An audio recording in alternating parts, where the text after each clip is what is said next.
Gracias. Muchas gracias, señor presidente.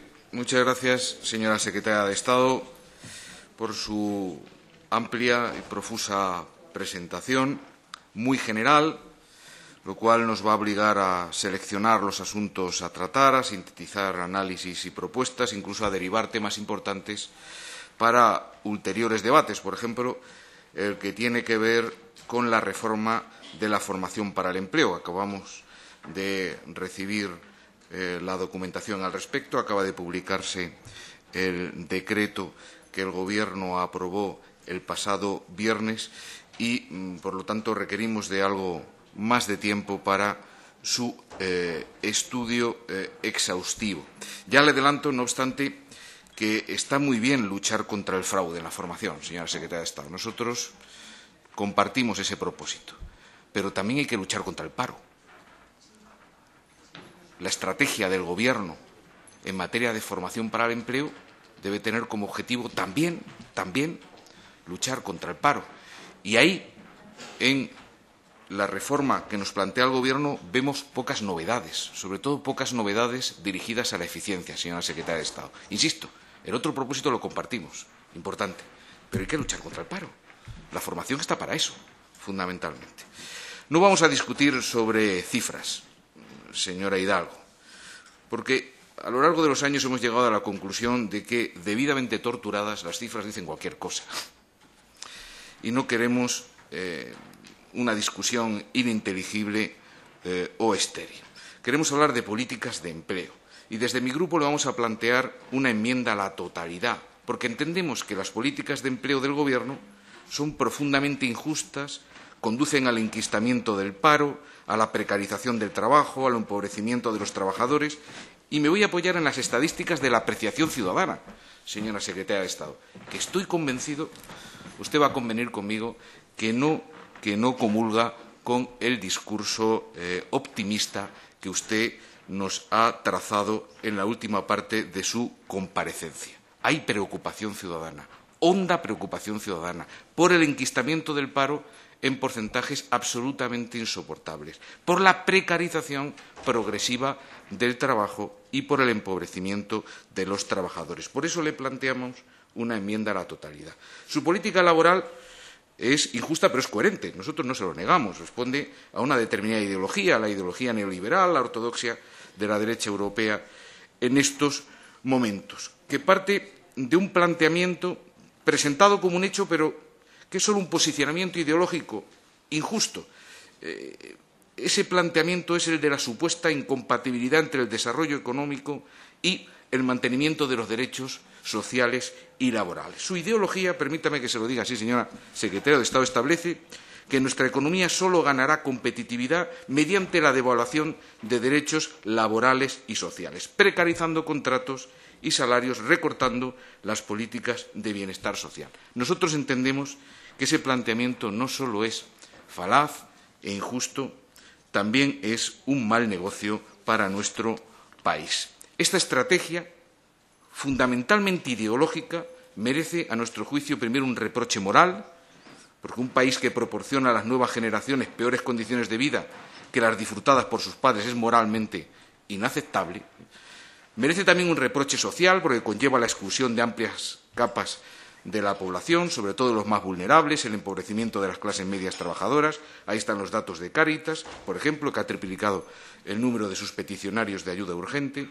Pero es también, a nuestro juicio, una estrategia merecedora de un reproche económico, porque reducir de una manera drástica la capacidad de consumo de millones de excluidos, de parados y de trabajadores pobres constituye un lastre insoportable para cualquier economía que dependa, como la nuestra en muy buena medida, de la demanda interna. Y merece también, señora secretaria de Estado, un reproche en términos puramente democráticos, porque debían de saber ustedes que ningún modelo económico y ningún sistema político es sostenible en democracia si no proporciona beneficios a la mayoría de la población.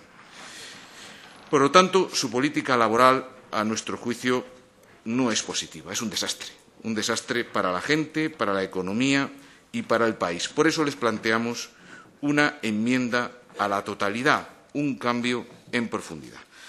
En primer lugar, en relación a la vigencia de la reforma laboral del año 2012. A la hora de hablar de la política laboral del Gobierno hay que hacer referencia al instrumento fundamental, al que resume en buena medida la estrategia neoliberal de la que les he hablado, la reforma laboral del año 2012, que a nuestro juicio ha sido un fracaso no solo en términos de consecuencias de precariedad, de empobrecimiento de los trabajadores, como le decía, sino un fracaso en función de sus propios objetivos explícitos.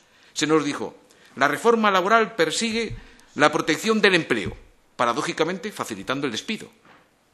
Se nos dijo, la reforma laboral persigue la mejora de la estabilidad de los empleos, paradójicamente fomentando la contratación inestable, eso sí. Se nos decía, la reforma laboral pretende fortalecer la competitividad de las empresas, eso sí, debilitando los derechos de los trabajadores en las empresas. ¿Y qué ha ocurrido 3 años después? El balance, señora secretaria de Estado, es el esperado y denunciado por la oposición desde el año 2012 y debía decir que es el esperado y negado por el Gobierno desde el año 2012. El esperado también, ese es mi juicio. Claro, facilitar el despido, rebajar los costes del despido, facilitar los expedientes de regulación de empleo en empresas con beneficio, ¿a qué conduce? Pues conduce a más despidos y conduce a menos empleos. Y puede usted plantear las cifras en materia de empleo o de paro como considere mejor para sus intereses, pero la realidad incontestable es que hoy hay más parados EPA que cuando ustedes llegaron, y más parados en los servicios públicos de empleo, y menos ocupados EPA, y 1 millón menos de afiliaciones medias en la Seguridad Social 2014 respecto a 2011. Esa es la realidad. 3 años después de su reforma laboral no hay más empleo, sino menos empleo y más paro. Este es el balance. ¿Qué ha ocurrido con el fomento de la contratación inestable, con el fomento de la contratación a tiempo parcial? Pues lo que se preveía, que ha habido más contratación precaria, más contratación basura, permítame la expresión, en este país. Más de un 90%, usted lo ha reconocido, de contratación temporal. Pero es que en la contratación indefinida casi un 40% son o fijos discontinuos o contratos a tiempo parcial, en su gran mayoría involuntarios. Se está produciendo un efecto sustitución, un efecto rotación, un efecto precarización. No se crean más empleos, se crean más contratos sustitutivos de contratos anteriores, contratos inestables que sustituyen a contratos más o menos estables. En el año 2014, 54 días como media en los contratos firmados, un 25% por debajo de una semana, y estas cifras no son equiparables, por mucho que las torturemos, a las de otros tiempos. Y una devaluación salarial que todo el mundo reconoce ya, señora secretaria de Estado. Una devaluación salarial que se deduce de la EPA, que se deduce de los datos del Instituto Nacional de Estadística, que se reconocen de los datos de la Agencia Tributaria, 1/3 por debajo de los 645 euros al mes, la mitad casi por debajo de los 970 euros al mes. Hemos rebajado los salarios a los niveles de los años 90. Esta es la consecuencia, en términos de calidad, de su reforma laboral. Y yo creo que deberían ustedes reconocerlo, aunque solo sea para tener algo de credibilidad a la hora de plantear escenarios de futuro. Hasta FEDEA, que no es precisamente una organización marxista-leninista, acaba de decirnos que en los nuevos empleos los niveles salariales han devaluado un 14% entre un 14 y un 17% respecto a hace 5 años. Tercera gran medida, tercer gran propósito de la reforma laboral, los recortes de los derechos laborales. No han conducido a más flexibilidad o a más competitividad en general a las empresas, señora secretaria de Estado. Han conducido a más explotación, a más pobreza laboral y a una quiebra en las relaciones de poder en el seno de las empresas. Hoy, las relaciones en el seno de la empresa entre el empleador y el empleado son unas relaciones profundamente desequilibradas. Se lo dije a la ministra en una pregunta en pleno, señora secretaria de Estado. Hoy los trabajadores en las empresas tienen lentejas respecto a la jornada, respecto a las condiciones laborales en general, respecto a los salarios. O las cogen o las dejan. Esta es la consecuencia, no la flexibilidad, no la competitividad, la explotación, la pobreza laboral, la quiebra de las relaciones de poder. Han desarbolado ustedes la negociación colectiva. Y me podrán decir que se firman tantos convenios. Yo le diré, y no me podrá usted decir lo contrario, que hay muchos más trabajadores desprotegidos por la negociación colectiva. Esto no me lo podrá usted negar. Se han firmado convenios, pero hay más trabajadores, una proporción mayor de trabajadores que ahora no están protegidos por la negociación colectiva. ¿Y en qué se traduce esto? ¿En qué se traduce la menor protección de los trabajadores respecto a la negociación colectiva? En menos derechos, en más desequilibrio de poder dentro de la empresa, en que los trabajadores tienen que asumir las condiciones que les plantean sus empresarios. Y esto no es más flexibilidad, esto no es más competitividad, esto es más explotación, esto es más pérdida de derechos. Insisto, no se puede conquistar competitividad a base de perder derechos. Ese no es un buen negocio, ni para los trabajadores, ni para las empresas, ni para el país. Hay otras maneras de ganar competitividad, señora secretaria de Estado. En relación a la reforma laboral, han tenido ustedes que sufrir el bochorno también de que los tribunales de justicia les tiren abajo un porcentaje muy importante de los ERES aprobados en empresas con beneficios al amparo de esta normativa. Los tribunales protegiendo a los trabajadores donde ustedes les desprotegen. También los tribunales de justicia han recuperado en parte la ultraactividad de los convenios colectivos que se establecen cuando no hay un convenio de ámbito superior. Un revés judicial muy importante a su reforma laboral, que a mí me hubiera llevado, se lo dije así, en vivo y en directo a la ministra, a la dimisión, a asumir responsabilidades políticas. En conclusión, señora secretaria de Estado, su reforma laboral ha tenido la consecuencia esperada, la esperada y temida por nosotros, la esperada y buscada y tolerada al menos por ustedes. Una conclusión de más paro, más precariedad, más pobreza laboral y menos derechos. Por eso le tenemos que pedir hoy, una vez más, que deroguen la reforma laboral, que negocien con los agentes sociales, con los grupos parlamentarios, una reforma del Estatuto de los Trabajadores, que haga compatible el desarrollo económico, la creación de empleo y los derechos de los trabajadores. Una de las consecuencias más letales y más evidentes de la reforma laboral y de su política laboral en general ha sido el crecimiento exponencial de la explotación laboral en nuestro país. Y esto no figura en las cifras oficiales, señora secretaria de Estado, pero usted debería ser consciente, porque usted está al frente de la política laboral de este país. Y debiera usted saber que hay una situación irregular, fraudulenta, creciente en este país, que lo denuncian los ciudadanos y que tiene su máxima expresión, uno, en las horas extraordinarias que se hacen, que se trabajan, pero que no se reconocen y que no se pagan y que han crecido en este país, y en los falsos contratos a tiempo parcial, que se firman por 2 o 3 horas, pero que tienen un desarrollo real mucho mayor. Esto a lo mejor no figura en sus estadísticas oficiales, señora secretaria de Estado, pero créame que figura en la percepción, en la realidad y en el sufrimiento personal de muchos trabajadores de este país. Esta es la realidad. Y debiera usted establecer alguna estrategia al respecto. La ley de la contratación a tiempo parcial permitió primero las horas extraordinarias, después rectificaron y ahora ya permiten lo que llaman horas complementarias, que pueden llegar hasta el 90% de la jornada habitual. Horas complementarias que pueden ser pactadas o voluntarias, pero que se convierten, señora secretaria de Estado, de facto en horas obligatorias de trabajo, cuántas horas y cuándo quiere el empleador. Esta es la realidad.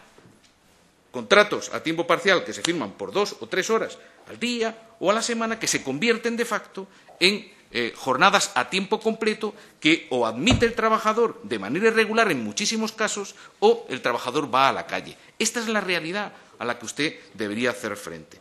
Y que no está combatiendo la inspección de trabajo. No porque la inspección de trabajo en este país sea ineficiente, sino porque los propósitos, los objetivos que le marca el Ministerio que usted dirige, las administraciones en general, plantean otro tipo de prioridades.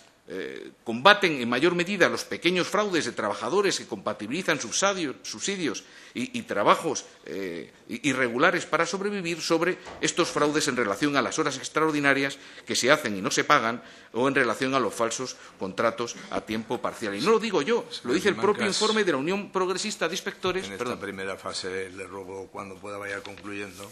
Bueno, si me permite el señor presidente que administre yo los tiempos de una manera razonable. Bueno, para que... Quiero decir, el tiempo reglamentario son 10 minutos, le ha pagado hace 5 minutos, luego usted tiene la libertad de hablar en la otra materia. pero en lo que es la comparecencia propiamente dicha, pues ya lleva 15 minutos. Bueno, Son 10. Haga el uso que le parezca, pero el que debe aplicar la ley y la norma soy yo. Voy terminando. Se lo agradezco si puede hacerlo. Bueno, de todas maneras, tomo nota de la flexibilidad de la mesa para ulteriores decisiones en torno a nuestras iniciativas, porque, en fin. Señor Simancas, yo le agradecido sus iniciativas, pero estoy en la obligación de decirle. No le he cortado la palabra, simplemente le he informado. Creo que mayor ductilidad no se puede dar, ¿no? Sí se puede dar más ductilidad, sí, señor presidente. Pero en todo caso, yo hago caso de sus apreciaciones porque usted dirige este debate y voy terminando esta primera parte de mi intervención.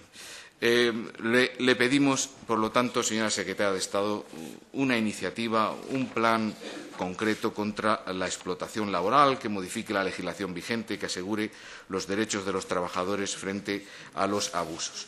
Le pedimos especialmente sensibilidad para los colectivos más dañados, peor tratados por las consecuencias de la crisis, los mayores de 45 años, las mujeres y su brecha salarial, y voy a los jóvenes.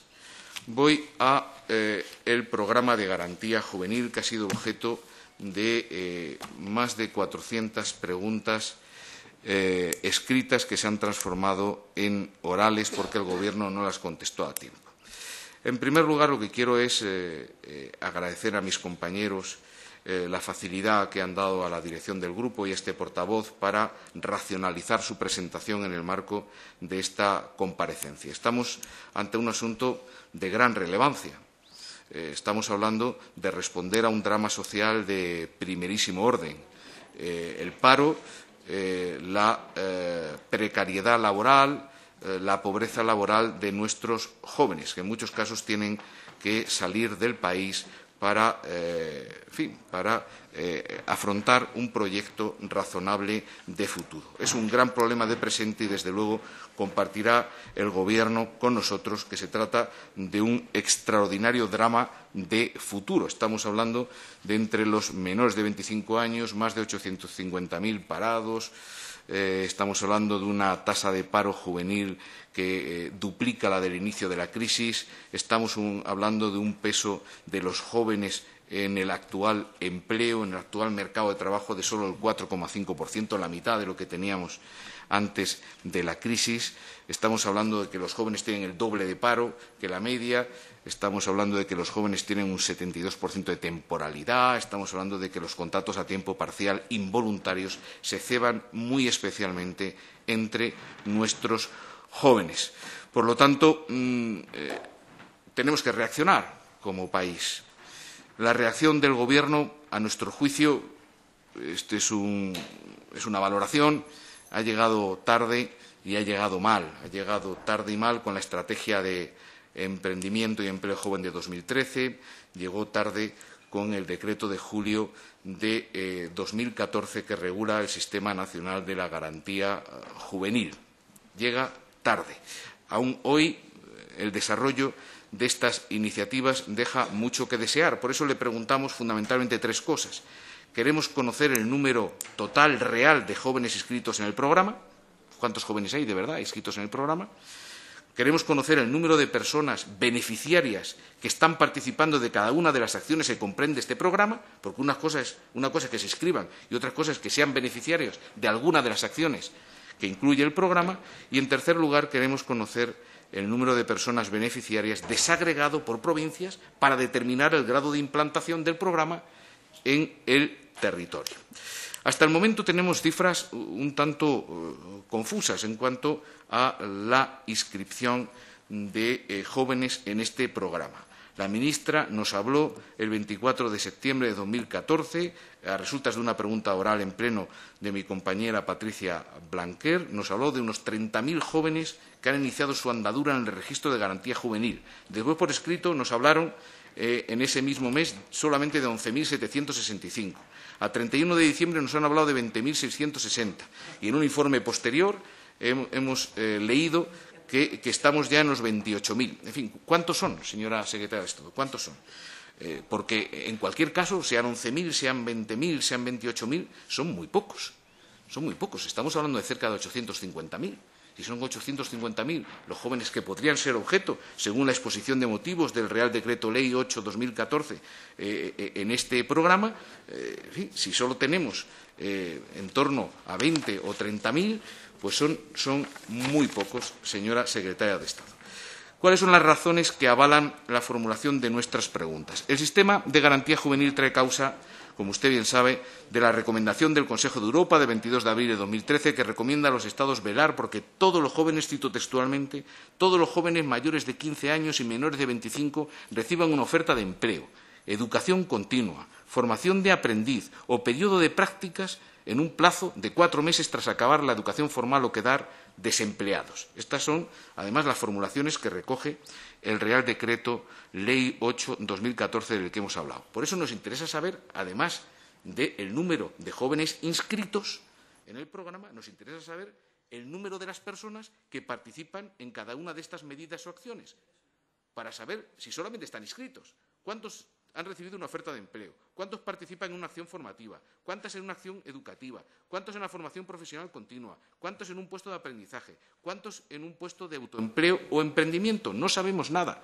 Y yo no sé si sabe alguien algo, si usted mismo lo sabe, pero nos gustaría que nos transmitiera algo al respecto.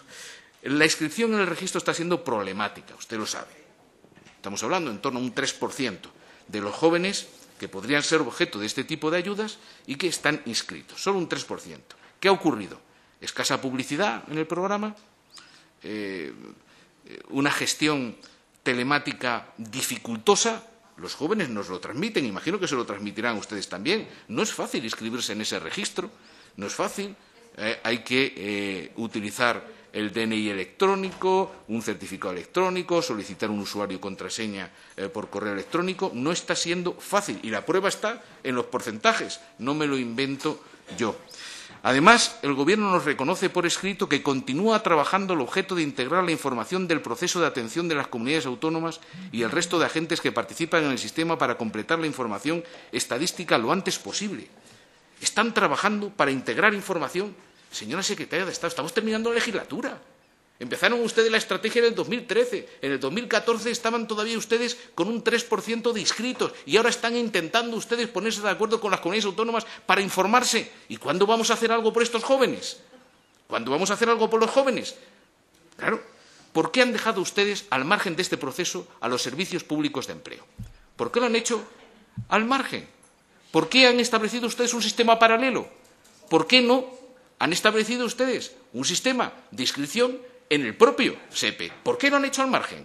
¿Para dejar a las comunidades autónomas fuera?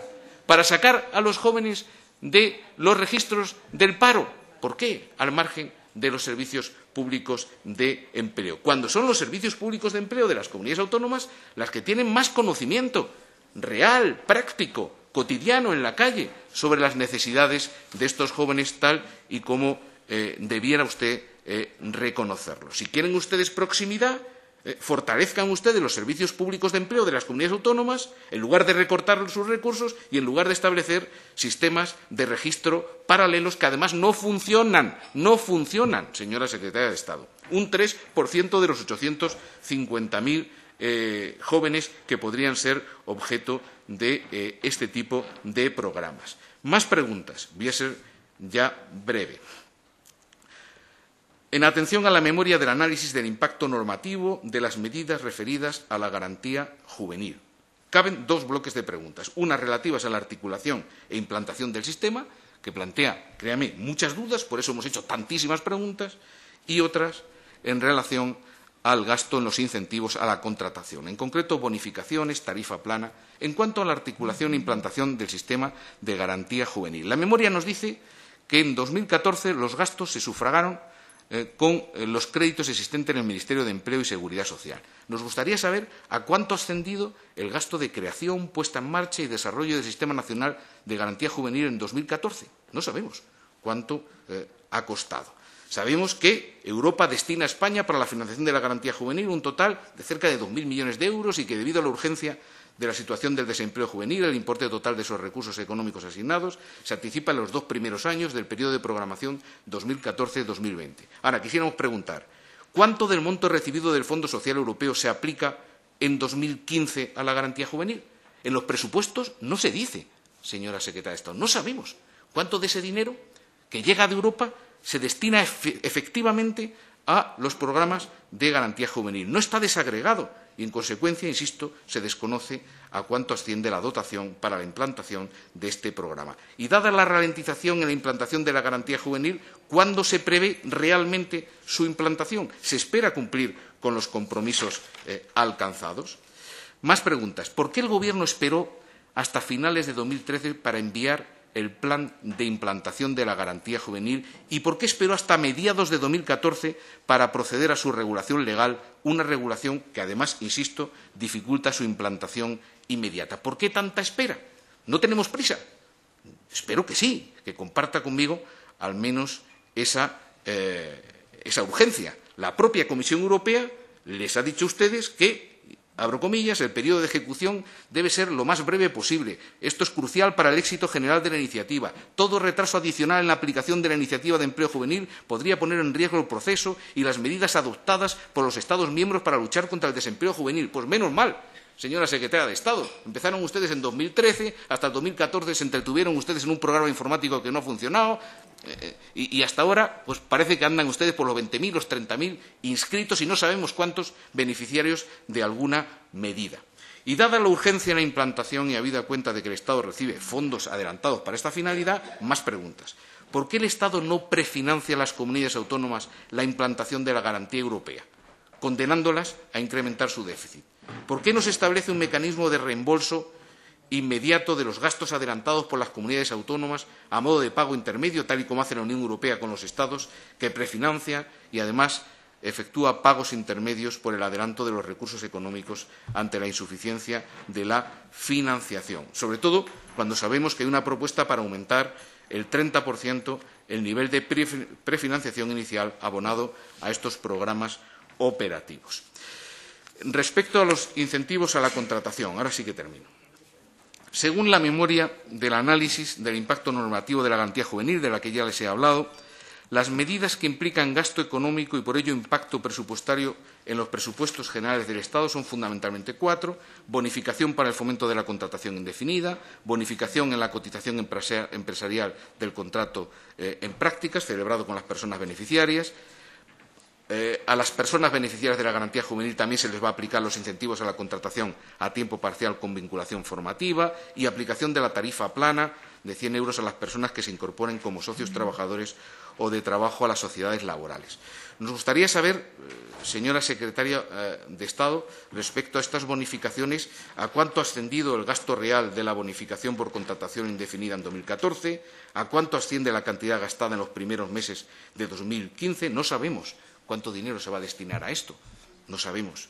Tenemos nuestras dudas respecto a la eficacia de este tipo de medidas exclusivas de bonificación, pero no sabemos cuánto dinero se va a gastar y los presupuestos, insisto, no permiten la transparencia. Lo mismo en relación a las bonificaciones en la contratación empresarial del contrato en prácticas. Respecto a los incentivos a la contratación a tiempo parcial con vinculación formativa o a la tarifa plana, estos gastos, estos incentivos se configuran como una reducción, por lo que se trata de un incentivo que pagan las arcas de la Seguridad Social. A no ser que usted me diga ahora otra cosa. Si es una reducción, son las arcas de la Seguridad Social las que hacen frente a este tipo de iniciativas. ¿Cuánto ha dejado de ingresar la Seguridad Social por la aplicación de esta reducción, señora secretaria de Estado, en 2014? ¿Cuánto va a dejar de ingresar las arcas de la Seguridad Social en el 2015, en un momento en el que la Seguridad Social no cierra precisamente con sus mejores cuentas? Y en relación a la tarifa plana, exactamente lo mismo.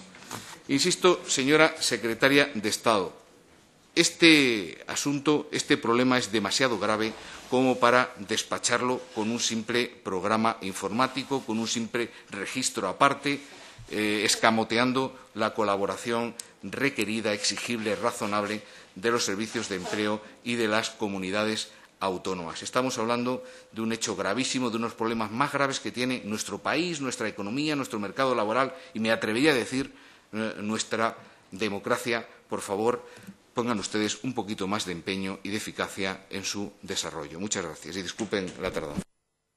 Muchas gracias.